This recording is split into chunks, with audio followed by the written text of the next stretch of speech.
मैं अभी सरायकेला के कपाली में हूँ और मेरे साथ जेएमएम के कद्दावर लीडर अरशद साहब हैं। अरशद साहब, जैसा कि नगर निकाय चुनाव चल रहा है और आप वार्ड नंबर 14 से खड़े हुए हैं, अभी आपके वार्ड में आपकी स्थिति क्या है? जनता से कितनी आपको उम्मीद है, कितना आपको सपोर्ट मिल रहा है इस चुनाव में? देखिए, मैं जब झारखंड मुक्ति मोर्चा में जब शुरू में थे तो चंद लोग थे मेरे झारखंड मुक्ति मोर्चा में। उस वक्त तो लोग जेएमएम के ऑफिस भी नहीं बैठता था।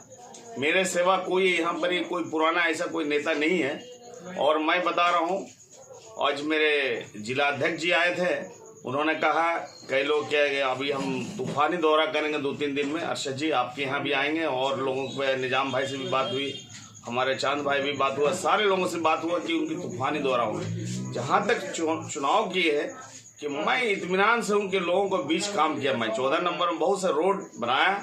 आप भी सर्वे कर सकते हैं, आप बहुत अच्छे पत्रकार हैं। मैं देख रहा हूं कि आपका बहुत से न्यूज चल रहा है और अच्छा न्यूज चल रहा है आपका, और सटीक और सही आप बोलते हैं, झूठ सच वाला न्यूज नहीं है आप। इसलिए मैं देखा, मैं कई रोड बनाया, कई आपको टीओपी चौक में मैं 100 केवी का ट्रांसफार्मा था, टीओपी चौक में मैं 200 केवी का रोशनी में जगमगा रहा। अभी आपको 13 नंबर वार्ड में मैंने हमारे सर के सुधीर मातो इस दुनिया में नहीं है, उनको बोल के मैं तुरंत 2 ही दिन में मैं 200 केमिकल है जो आपको उम्मीद जमील मस्जिद के पीछे में है, सब चीज जितना मेरे से हुआ हम किया। और लोग कह रहे हैं कि भाई बहुत खुशी हुई, क्योंकि आपको चुनाव को पहले भी टिकट मिल चुका है। आपको उप चेयरमैन का चुनाव दे चुका था पार्टी। हमारे केंद्रीय लोगों ने हमको टिकट हमारे हाथ में दे दिया।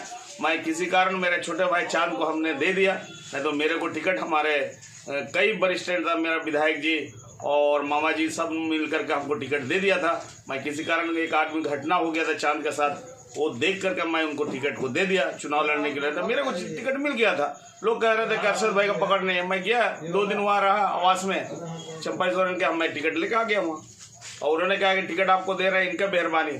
और मेरे रोड में आप कीजिए जितना मेरे से हो सका, माननीय विधायक का फंड ला करके हर जगह जगह हम बनाए जितना मेरे से हो सका। 10 साल में जितना वो उनका फंड ला करके हम लोगों ने बनाया, और नोटिफाइड से भी हम लोग जो माननीय विधायक जी हम लोग को दिया, और वो सही जगह हम लोग लगाए। स्कूल देख लीजिए कितना जगमगा रहा है। आप एकरा स्कूल चल जाइए, सार रोड पक्की रोड आपको मिलेगा, कच्ची रोड नहीं में। मैं जब आया उस रोड में ऊबर खबर था, लोग गिरते पड़ते रहा, मैं बनाया। और सारे लोग खुल के कह रहे हैं कि आप जीतिएगा तो बहुत ज़्यादा से ज़्यादा काम कीजिएगा, आप ज़्यादा से ज़्यादा काम कीजिएगा। इसलिए लोग खुल के हमको चुनाव खड़ा किया, हम नहीं खड़ा हुए। जैसा कि अभी हम सब जानते हैं, यहाँ पर इस लोकेलिटी में जो लोग रहते हैं कि आप काफ़ी सीनियर लीडर और बहुत पुराने लीडर जेएमएम के, तो फिर ये बात क्यों उठ के आ रही है वैसे, या पार्टी बोले या कोई कार्यकर्ता कि पार्टी समर्थित नहीं है आप, या पार्टी आपको समर्थन नहीं दे रही? और अगर नहीं दे रही तो क्यों नहीं दे रही? तो एक बहुत बड़ा सवालिया निशान है कि आपके सामने कोई नए लोग जो राजनीति में आए, पार्टी अगर उनको समर्थन दे रही है और आप जैसे पुराने लीडर को नहीं दे रही है, तो नहीं लगता कि कहीं ना कहीं आपकी छवि पर एक तरह की उंगली उठ रही है? नहीं, ऐसा कोई बात नहीं। सारे पार्टी के सारे लोग हैं हमारे साथ हैं। वो सब जो आप अफवाह फैला रहे हैं वो सब नहीं है, और ऐसा कुछ तरह का बात नहीं। पार्टी की तरफ से कुछ तरह का नहीं बोले कि हमको कि आप बैठ जाइए, आप उठ जाइए, इस तरह का बात नहीं। क्योंकि मेरे सामने टक्कर में कोई ऐसा कोई है ही नहीं जो कोई है हमारे से पुराना कोई नहीं। आप सर्वे कर सकते हैं। आखिरी सवाल, 14 नंबर के लोगों से कितनी उम्मीद है इस बार इलेक्शन में? उम्मीद है हमें, पूरा हमें उम्मीद है। हमें कोई दिक्कत की आवश्यकता ही नहीं है, क्योंकि हम लोगों ने काम किया। और हमने जो भी राजनीति सीखा, हमारे सर के सुधीर मातो के नेतृत्व में हमने सीखा। हमारे इस राज्य के उप मुख्यमंत्री था, तब उनके जरिए में हमने राजनीति सीखा।